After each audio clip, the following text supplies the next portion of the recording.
Hey, welcome to Thousand Ant. I'm Matt Shell, and in this video, I want to talk about risk and how that relates to indie game development. Let's get started. So, obviously, indie game development is a risky business, right? There's a really high rate of failure. That we all have heard the stories about people who work on games for years that either don't ship or then ship and don't sell. I've got some personal experience with working on things for a long time and not shipping. Talk about that more another time. But basically, this is a risky environment, right? We know it's a risky environment. We know that the games business is a hit-driven environment, right? Where many things don't succeed and then a few really pop off and do huge numbers, right? So what is our approach to minimizing risk, to surviving in a risky environment, and to making good decisions, right? So there's a few points that I want to talk about here. One is picking the right risk posture for yourself personally, right? This is going to be different for everybody. This is a very personal, unique decision that you have to make with all of the factors of your life in mind. The second is thinking about improving decision making, right? Just making better risk decisions. I have a book recommendation for that. And then third is just to talk about how at Thousand Ant we're looking at our business and structuring things to take appropriate risk, but also minimize our chances of busting out and going bankrupt, right? So first, let's talk about kind of personal risk profile. This is something that I think is really important to think about as you're considering any advice from any idiot on the internet like me, right? Everybody is coming from their own biases, their own background, their own privileges, all of these things, right? That are going to be very different person to person. So you really have to kind of filter it through your own risk assessment.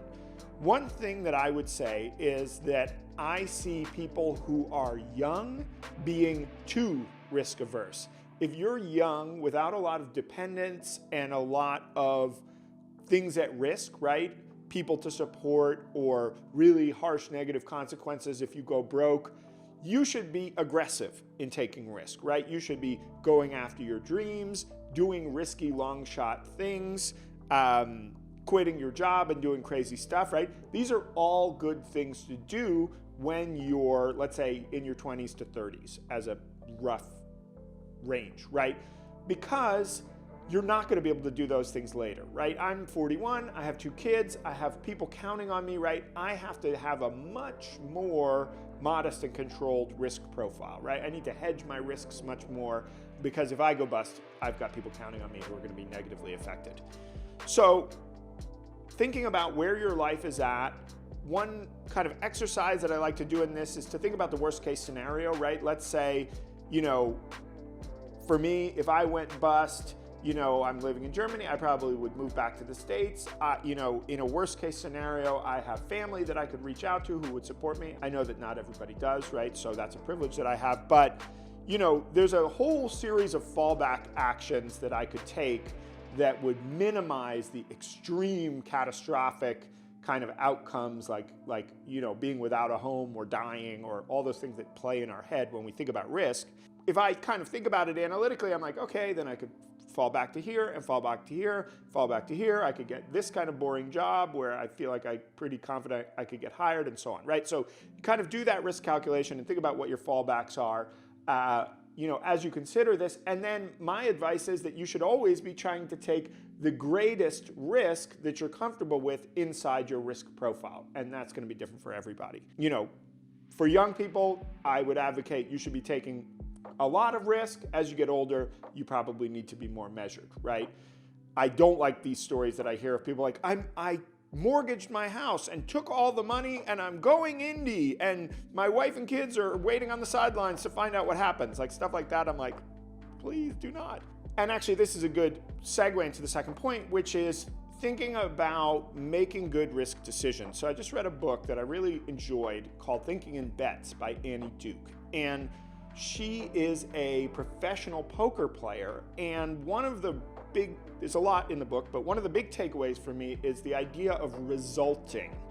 Kind of funny phrase that she uses, which is basically saying focusing excessively on the results of decisions rather than the fundamental decision making. So in the decision to play a poker hand, you have some information in your hand about your cards, right? Your knowledge of the game, your knowledge of the other players, and you can kind of, if you're good, you can assign a kind of a probability score and say, you know what, these are pretty good cards, and based on other players' behavior, this looks pretty good.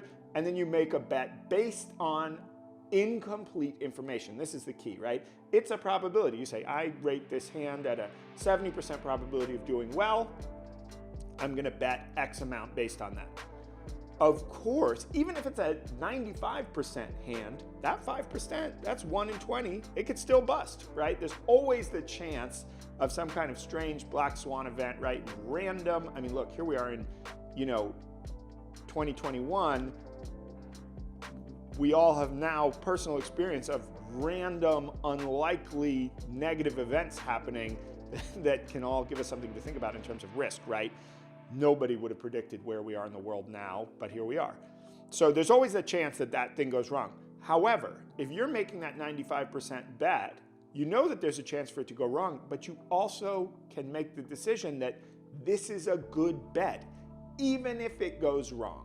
And that's the key, is saying, you know what? I looked at the data, I made a decision based on the data, on my analysis of the probability, and there was a better chance of this going right than wrong, knowing that it always could go wrong, and that result, and this is where we come back to resulting, that result does not invalidate the decision, right? So tying this back to indie game dev, I've talked a bit about market research in some recent videos, looking at genres, looking at saturation, looking at hooks, trying to analyze game ideas to think, is this a viable market? Is this something that has a chance of working?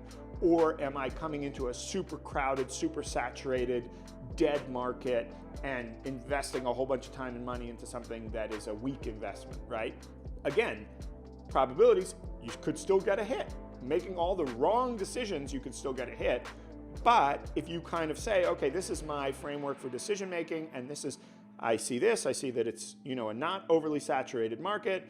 I have what I think is a unique hook in that market, and I've done my research and I feel good about this. Okay, I'm gonna invest and put resources behind it. That can be a good decision whether or not it works out, right? And I think that's the key.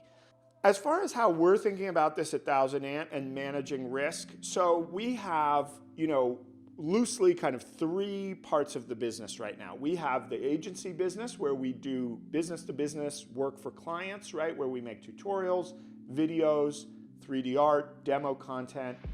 And that's our main, right now, is our main source of cash flow, right? We also have our indie game dev sort of wing, which for a while has just been me by myself, kind of prototyping, very low investment, right? This year we're now saying, okay, we're actually gonna invest more in that and try to grow it, knowing that's gonna take probably at least 2 years. It's gonna require some investment of capital and that it is more risky. And then we have basically, it's not exactly a business, but it's something that we invest into, which is our content creation activities, right? This YouTube channel, mainly this YouTube channel. And those 3 things are kind of our way of thinking about balancing that kind of tripod of risk, saying, okay, the client business we're pretty confident about, we know how that's going and we can kind of project revenue there, and right now that's funding everything else. The game business is more high risk, but has a chance to has a chance to hit, and we're gonna make sure that we don't invest so much that if it doesn't hit, we're out of the game, right? And then the YouTube content business, although right now it's not generating any revenue, it's basically just generating traffic and brand and marketing, right? And so we're kind of investing in those areas with the idea that obviously they all kind of support and work together with one another, but knowing that we feel that that's an appropriate amount of risk, that we're putting appropriate amounts of resources into each, and that we think that if any one of them gets kind of knocked over, it's not going to sink the whole ship, right? Of course, catastrophe happens, and you have to be ready for that too. But we feel that this is a kind of a balanced set of activities that work together and that create a more diversified risk profile than, for example, just saying we only are doing agency business based on referrals and relationships, and that's it, right? Instead, we have these other activities, and that gives us a little bit more diversity and we're a little bit less of a kind of a monoculture, right? If you think of like ecology, where there's some parasite that attacks potatoes, you have a field with only potatoes, game over, right? So having some diversity in your activities and the way you get attention and money and traffic is I think a safer bet, right? Going back to thinking in bets. So these are some ideas. Hopefully you find them interesting. Let me know in the comments down below if this kind of video resonates with you, if I should make more, or if I should just stick to talking about scriptable objects. We're gonna be back with some more of that content soon. But this is the kind of stuff I've been thinking about now, so I want to share it. Drop a like on the video if you enjoyed it. Subscribe if you're not already. Turn on notifications so you can actually find out when videos come out. And as always, thanks for watching, and I'll see you in the next video.